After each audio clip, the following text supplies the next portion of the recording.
Hello and welcome to another week of our Lent reflections on worship in the wilderness, based on the resource by Sara and Sam Hargreaves of Engage Worship. Today I'm going to open with a couple of verses from the book of Hebrews. Since we are surrounded by so great a cloud of witnesses, let us also lay aside every weight and the sin that clings so closely, and let us run with perseverance the race that is set before us, looking to Jesus, the pioneer and perfecter of our faith, who for the sake of the joy that was set before him endured the cross, disregarding its shame, and has taken his seat at the right hand of the throne of God. Way back before I was a minister, I studied for a business and economics PhD. It's with a certain degree of regret that I admit it was an opportunity I never really grasped, and I never really came close to completing it. I don't want to sound big-headed, though this might. It wasn't that I wasn't capable of achieving it. The reality is that I just didn't want it enough. A mistake I made was to think that by sheer force of will I could keep plugging away at it and eventually I'd succeed. And maybe there are people who manage that. I imagine they're few and far between. Most who do succeed need a sustained period where that PhD becomes the primary focus of all they do. It needs to be the first thing they think of when they wake up in the morning, the last thing they think of as they lay their head down to sleep, and probably most of what they think about in between for a period of time. I never really got into that position.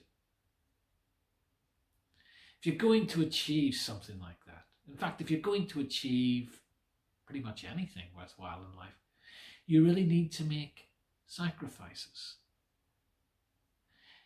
Yeah, I was interested enough in what I was studying, but it really needs to become your passion. The Lent season is a period leading up to Easter when we'll remember the events of a particular Passover weekend in Jerusalem. From the Last Supper, the Garden of Gethsemane, Jesus' arrest, trial, his eventual crucifixion, through to his burial and the discovery of the empty tomb on Easter Sunday. These events are often described as the Passion of the Christ. A number of years ago, there was a Mel Gibson film with precisely that name. And we get this word passion from the Latin word passio, which means to suffer, bear, or endure.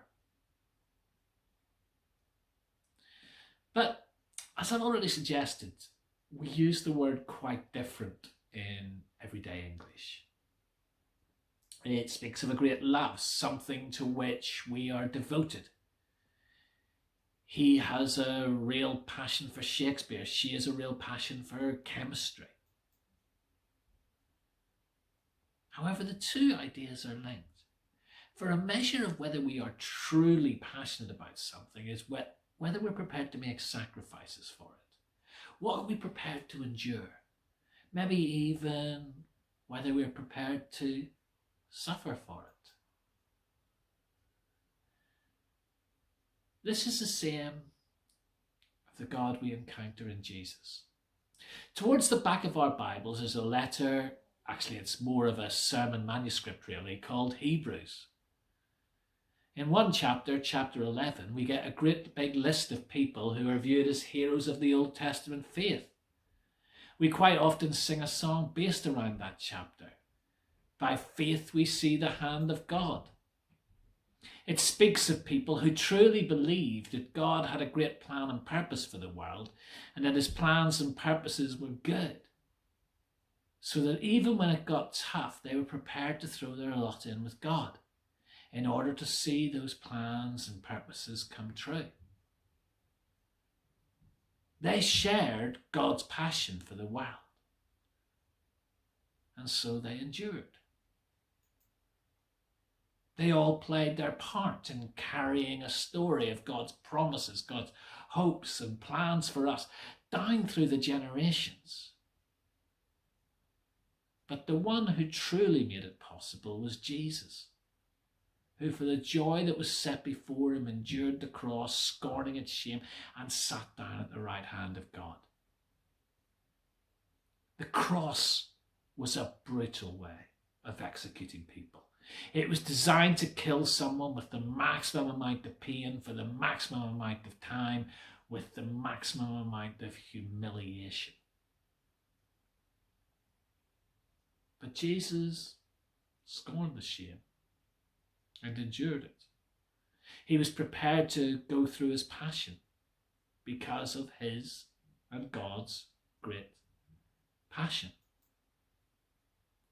For the world that he had made, a world that had turned from him, rejected him, even to the point where he sent his son into the wild, and there was no place left for him. He suffered and died alone.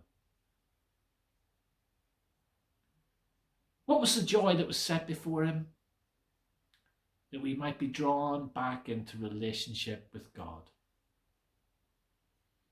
Because of his suffering, sacrificial love. Because Jesus was prepared to enter into the darkness of our hostility and rejection of God and fully absorbing it. And yet, even then, still held out forgiveness, even to those inflicting such hatred and suffering on him.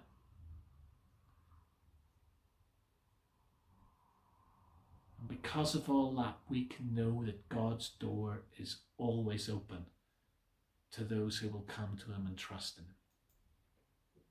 And because of the resurrection, we can know that nothing can stop God keeping his promises. The world has done its worst, and it still wasn't enough to separate us from God and his love. Those who heard that Hebrews sermon had it tough, and at times they were tempted to give up. But they were being urged to keep on keeping on. God wouldn't let them down. It can be tough holding on to faith when life gets hard, particularly if it's having a faith that makes life hard in the first place. It can involve making sacrifices, not just doing what we choose or want all the time, or following the path of least resistance. But we can hold on, we can persevere because we truly believe that God has something better for us. We don't do it to win God's approval, we do it because we've come to see God's great passion for the world, God's great love for the world. God's showing that great passion through what he was prepared to endure. In the resurrection, he is shown he is capable of seeing it through. God has plans and purposes for his world, and they are indeed good. Go into this week and know that God is with you. Grace and peace be with you.